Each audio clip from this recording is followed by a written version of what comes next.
Yo, what is going on, everybody? Welcome back to The Drop. I am, per usual, joined with the one, the only, Jordan Mitchello. What's up, dude? How you doing, man? I'm doing really well. How are you? How was vacation? Dude, vacation was good. Where'd it was you go? A lot of fun. Went to Disneyland again. Dude, we're going to Disneyland. You're saying I'm going a lot. I'm noticing that, but I don't know. Cherish these moments with my kids, so it's pretty cool. Heck yeah, man. That's what's up. I mean, Disney. I've been there a long time ago. When did you go?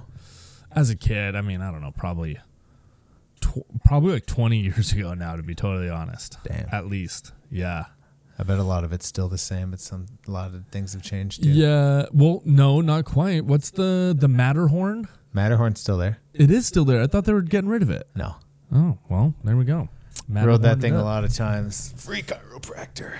Is it pretty brutal? It's pretty crazy. Yeah. Dude, I touched my hand on some rocks while I was in there. I was like, this is kind of sketchy. Yeah. Did you have you ever been on like one of those really old rickety like wooden roller coasters? Yeah, we got a couple here in Minnesota. Dude, I'm taking you fun. this summer. Heck yeah. What's the one called here?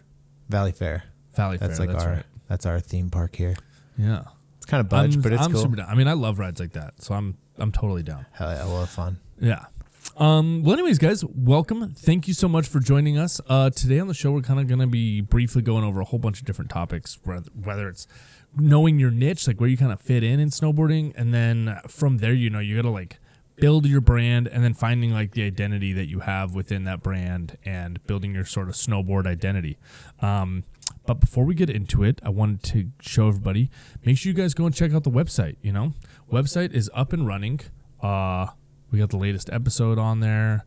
We got the frickin' store if you guys want to check out hoodies or buy these cool hats that I'm wearing. There's a beanie. It's not quite beanie season anymore.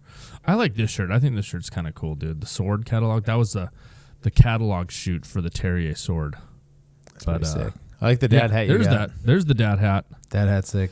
Yeah. And then also, man, if you guys want to, make sure you guys scroll over and check out our Patreon. We would really appreciate it if you guys go and join the Patreon. It helps us out. I know we're always trying to get some new cameras, equipment, new mics. I mean, these ones work all right, but you could always upgrade. You know what I mean? Yeah. Help support the show. So, anyways, the website, all that stuff is there for you guys. Make sure you check that out. Jordan, what is your niche in snowboarding? Now or kind of when I was like really trying to let's go back to let's start with now. What is it now? My niche would probably just be, man, I don't know, co-host with you doing this show. Yeah, right. Just Minnesota park. I guess this year I was streetboarding a lot last year, but yeah, no snow. Yeah, park border.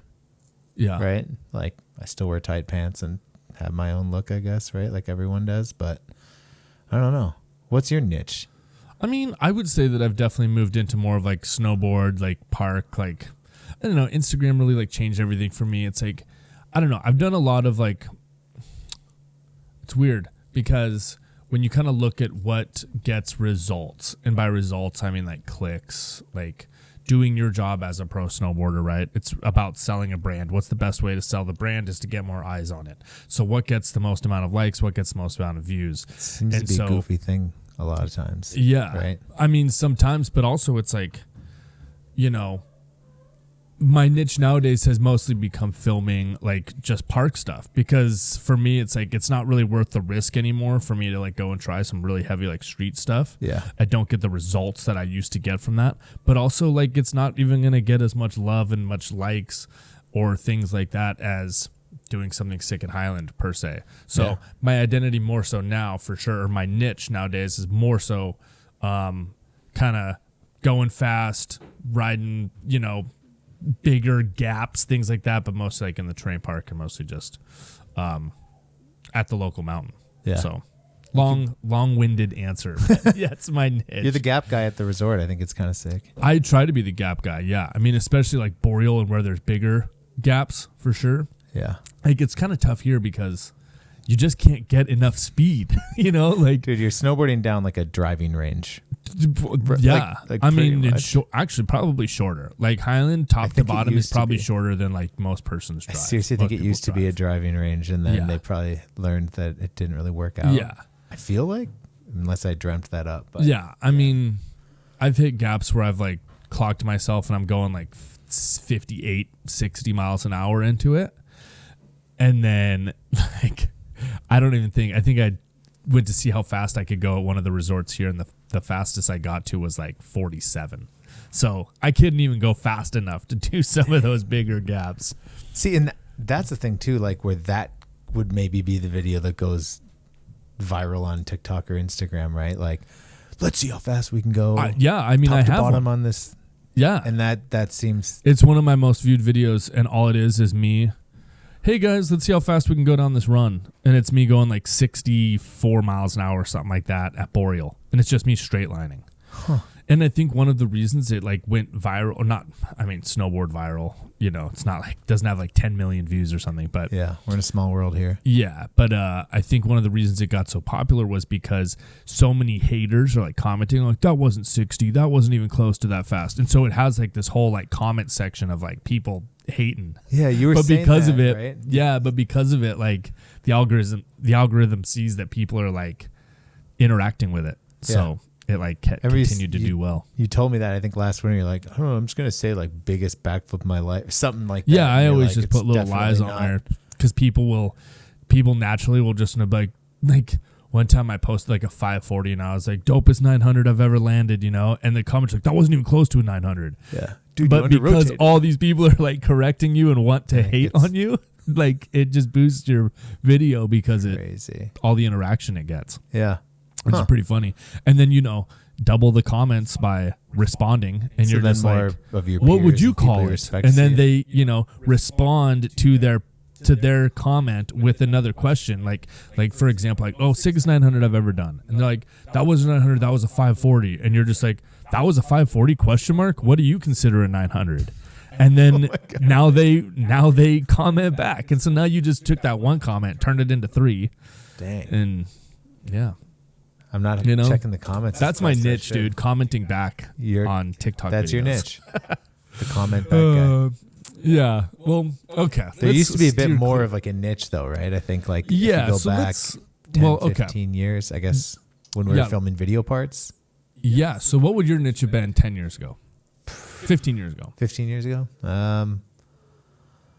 Swooshed hair indie dude, maybe? I don't know, man. Like weird tricks. I always try to do stuff that I honestly hadn't like seen or snowboard on a feature differently. So I don't know if that's like a niche. Like creative snowboarding. Creative snowboarding, right? Yeah. Like I always liked my favorite video parts ever to watch were always like Gus angles because you didn't know what the fuck was going to happen. Hey you know? there, fancy pants. Dude, that was like the crazy. When that part came out, I was like, what? Because you don't even know what's going to happen. Yeah. You know? So a lot of people started to dress like him after that too. Yeah. It's pretty sick. Yeah.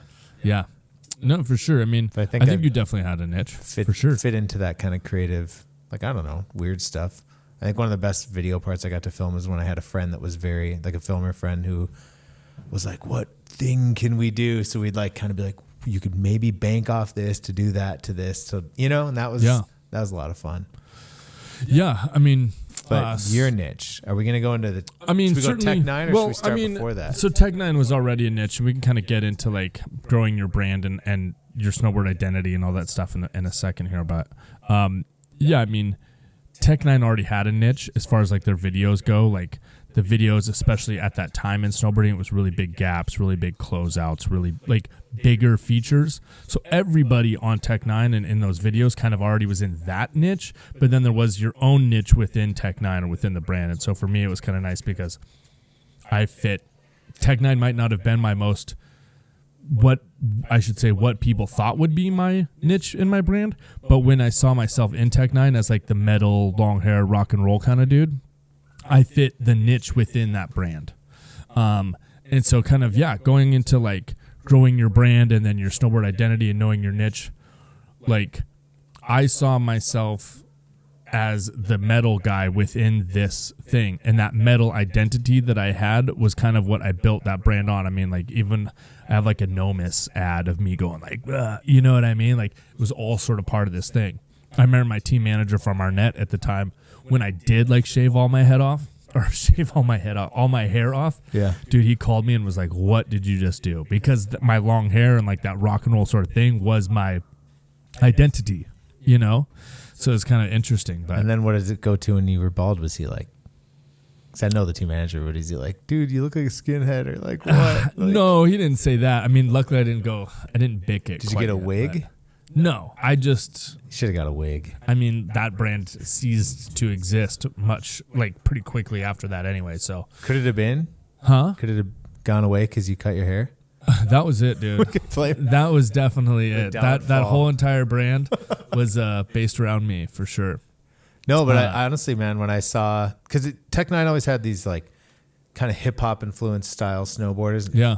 Fucking some of my favorite boarders. And then there was usually like a tight pants guy, one or two tight pants guy. And when you got on it, I was like, dude, he's tight pants guy, but not the tight pants guy. You're like metal dude. And I thought it was really cool. Yeah. What was that first part? What song was that? I remember when your first part came, I was like, that's fucking my sick. first part was like a shared part with Jake Devine, and that was an Eazy-E song.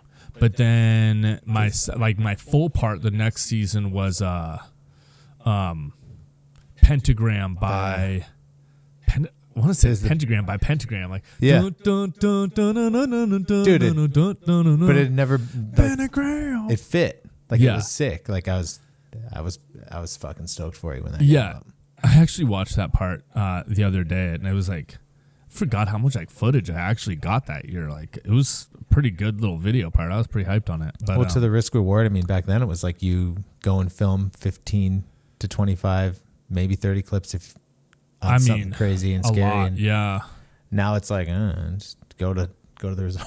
Yeah. It's a lot different. Well, it's totally different. Like, that video, that video still doesn't have 1/10 the amount of views that like that video of me going 65 at Boreal has. Like that video of me going 65 at Boreal, just for argument's sake, has more views than I guarantee you those Tech 9 videos do in total. You know what I mean? Damn.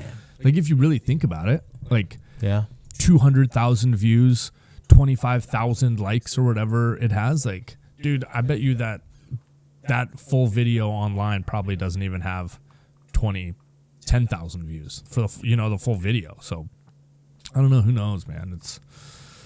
It's tough, but it's a wild game out there, and we're trying to figure it out. I guess.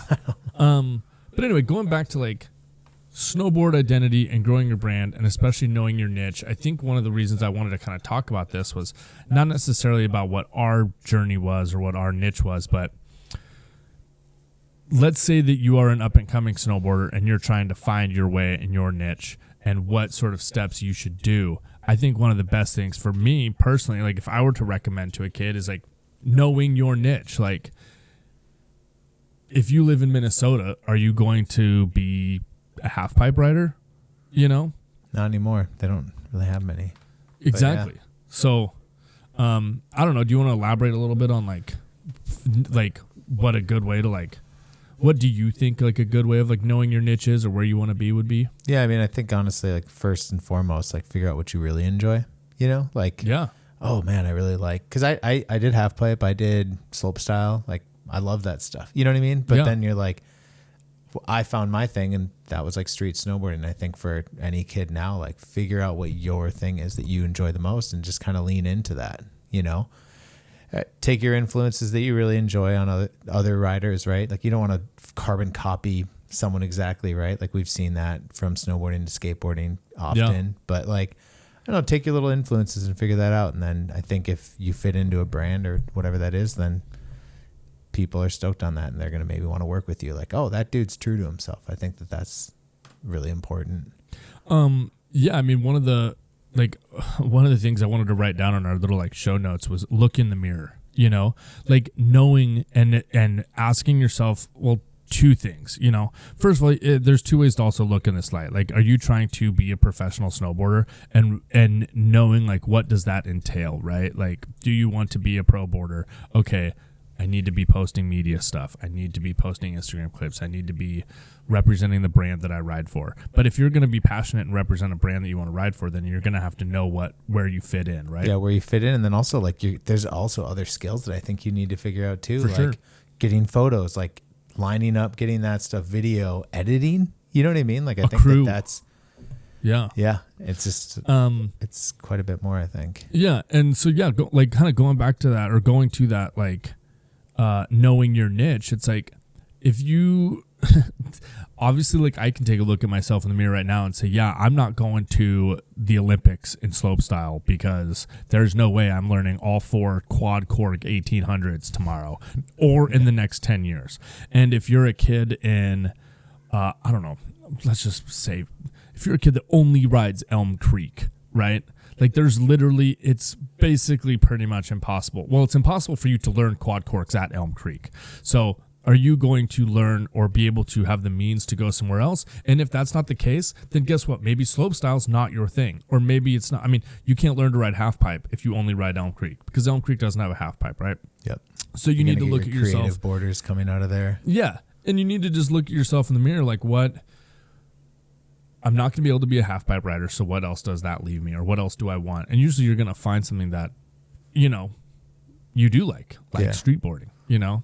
Well, obviously from here you get majority of that. Yeah, think about how many pro snowboarders come out of Minnesota because they ride, I mean, we had shit rails growing up or whatever, but like you ride like smaller rails on a smaller resort on ice and you go in there riding at night, you know what I mean? And then that can transfer over to street stuff or, you know, wherever you want to take it. But yeah, I don't know. I think use what you have to your advantage, right? Like if you grow up in Mammoth and you maybe have more options, right? Yeah. Like it's no surprise Dusty Hendrickson is as good as Dusty Hendrickson is because you grew up riding those jumps all day, every day. Yep. So, which, I mean, not that he should be that good, but he should be that good. Yeah. You know, if that's what his goal was, you know. But yeah, okay. So now you've established your niche and now you're going to start looking for sponsors. You're like, hey, I think I'm good enough. I'm going to be a street boarder. I think I'm good enough to start looking for sponsors. This is where like the knowing your brand comes into play, right? Because now you have to discuss with yourself, well, what is my image going to be? What am I going to portray to the world? Where would you go from there? I think like just kind of thinking about what brands you'd want to work with, you know, like knowing your worth too, because I think that's also important, like knowing what you bring to the table, because you could be an artist, an editor, all sorts of other things that like might fit into a certain brand, right? Like, yeah, I don't know, but it's got to work both ways, right? Like you got to find a brand that wants to work with you and vice versa. Well, that's the uncontrollable part, well, right? Especially when you're starting out. They want to work with you too. Yep. I mean, you can always try and ride for your dream sponsor right off the bat, but there's usually a pretty good chance that's not going to happen. And sometimes you have to go onto your second, your third, your fourth choice in order to make that happen. Well, do you think it's better to hold out, or do you think? I think that it's from the very beginning. I think it's good to get in the door. So whether that's with the small, like I'm not going to, like, sure, you can send your resume or whatever you want to do to the biggest snowboard brand there is, and they're probably going to deny you. But if you start building up a resume of other brands, then you have a little bit more things to stand on, you know? Yeah. And sometimes you're not going to just shoot for the moon and hit it right off the bat, you know? Like you need to start with your small local brand, and usually that's where you do start. And we've talked before about starting with like your shop and things like that, but I remember like back in the day, like you would almost talk about kids by the way that they represented themselves and by their brand, right? Like, oh, he's like an Air Blaster kid. He didn't ride for Air Blaster or anything like that, but he just wore neon colors and he was into like Air Blaster, right? Yeah. And then there was like, oh, he's a hip hop kid, you know, just by the way that they dressed, the way they presented themselves, and they didn't have any affiliation to Tech 9 or to Air Blaster, you know, but you kind of affiliated them with it because that was the look that they sort of portrayed.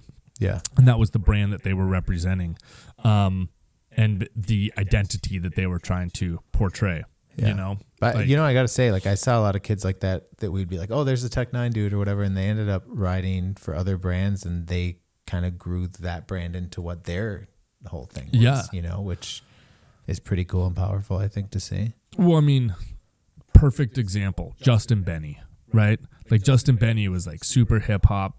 You would think, oh, that guy rides for Tech 9. But no, he rode for like the metal brand Nitro, you know? But like he was able to collaborate the two and make them so sick. Like his board was one of the best selling boards, and it's like got a bunch of shanks on it. You know what I mean? Like it's so sick. So yeah, I mean, I always thought Benny was a really like cool crossover. You know, Burton people always were like really generic.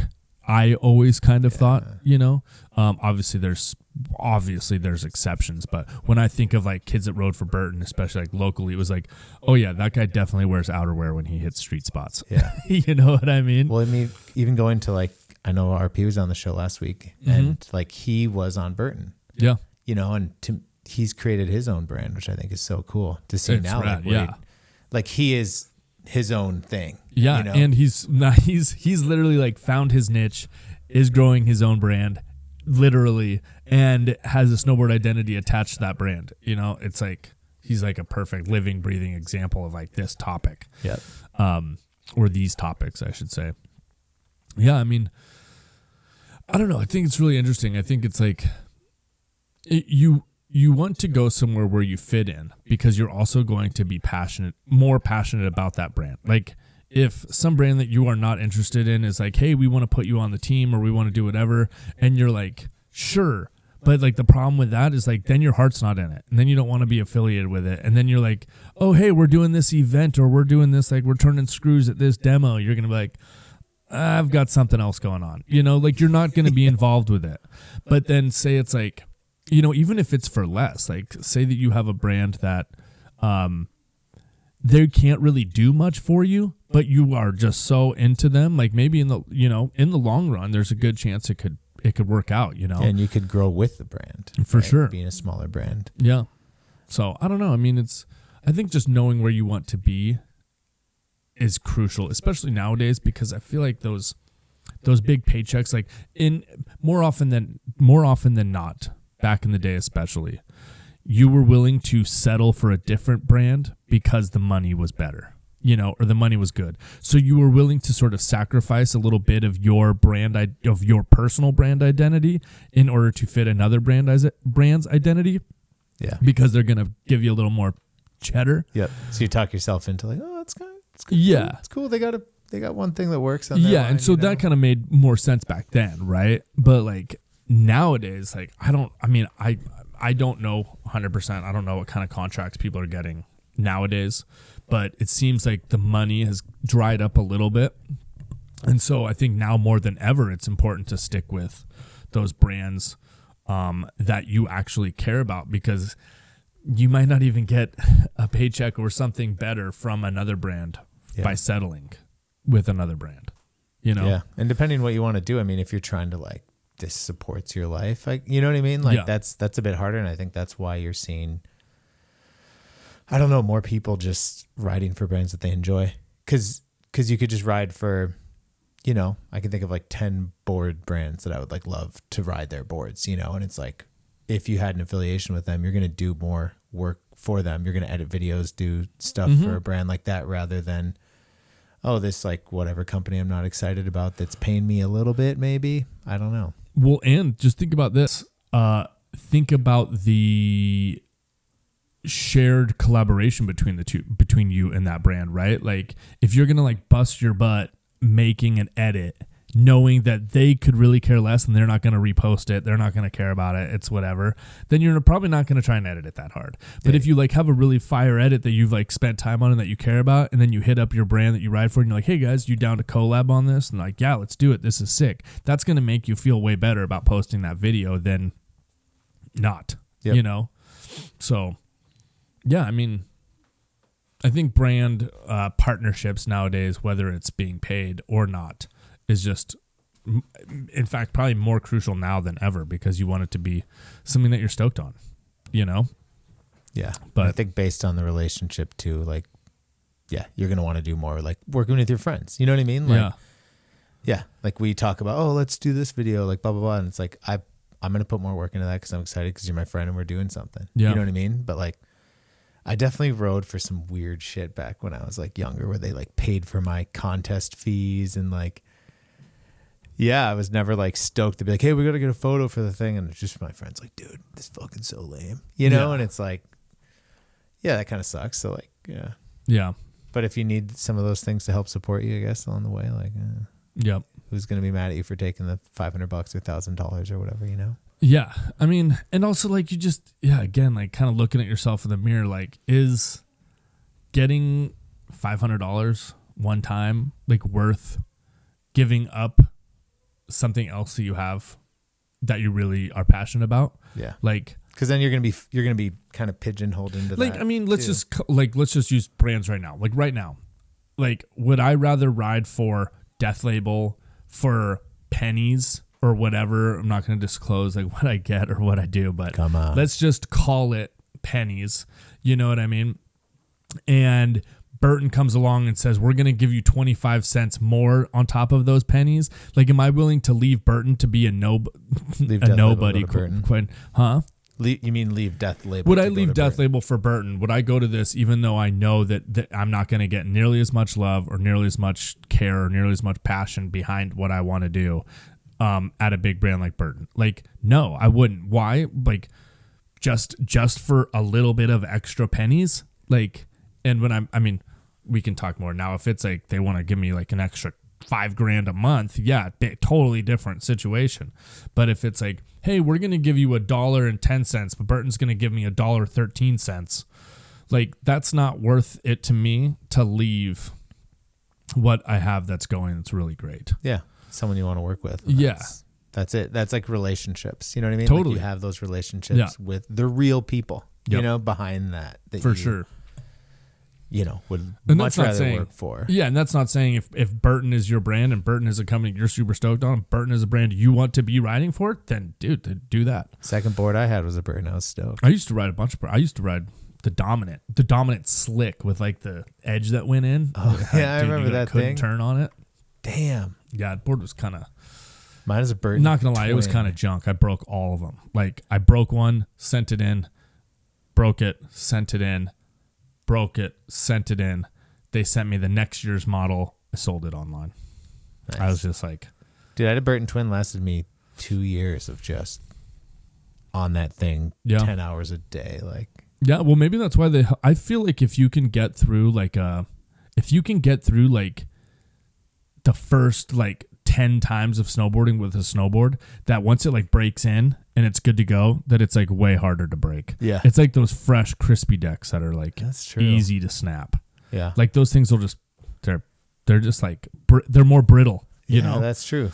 I never really thought about that. So maybe that's why I broke. That happened. Yeah. And so maybe that's why I broke so many of those Burton boards right off the bat, was just because I'd get right back into like doing something crazy, and then it would break. Dude, you know what my brother and I used to like all summer, we had a carpet in the basement and we would strap in and like nose to tail, double hand nose grab. Yeah. Like it's a good way to keep that board. Maybe loose. that's what, hey guys, maybe that's what you got to do with your boards. Yeah.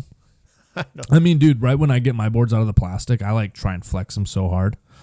But that's smart. Yeah, just to like break apart all that fiberglass and all the stuff in them. Yeah. But anyway. Crazy. My mind was just blown there. Yeah. No, that could explain a lot. But all right, man. Well, dude, thank you for joining me. I hope that kind of answers some of your guys' questions. Or you know, I mean, I guess that's like for us, that would be our advice. Like find what your niche is, find what you want to do, and then explore your options from there. You know, like maybe finding a brand like I would say that Public Snowboards is not a slope style Olympic company, but they're definitely like a street board brand. And so if you're a street boarder, I think Public Snowboards would be a pretty sick brand to ride for, you know? Dude, they're up. Same with Sleep Snowboards, you know? Like, I think it's sick. Yeah. So, really knowing your niche and like kind of letting that guide where you want to be. And then also knowing like who you are. Like, you can't change overnight, and find a brand that fits you. I mean, there's a brand for everybody. So that's true, man. I think you summed it up pretty well there. Yeah. Anyways, guys, thank you so much for joining in. Thank you so much for following along. Make sure that you guys check the website it's just thedropsnowboarding.com, but also find us on Instagram at thedropsnowboarding. Find us on TikTok. Make sure you guys join in on Patreon, and of course on the website, support us by purchasing a hoodie, hat, any of that stuff. There's some t-shirts. I think you did a pretty cool design that we need to throw up on there. Yeah. What was that, alien? That'll be cool. Yeah, dude, that thing, that was pretty sick. But anyways, guys, thank you so much for joining us. And until next week, we will catch you later.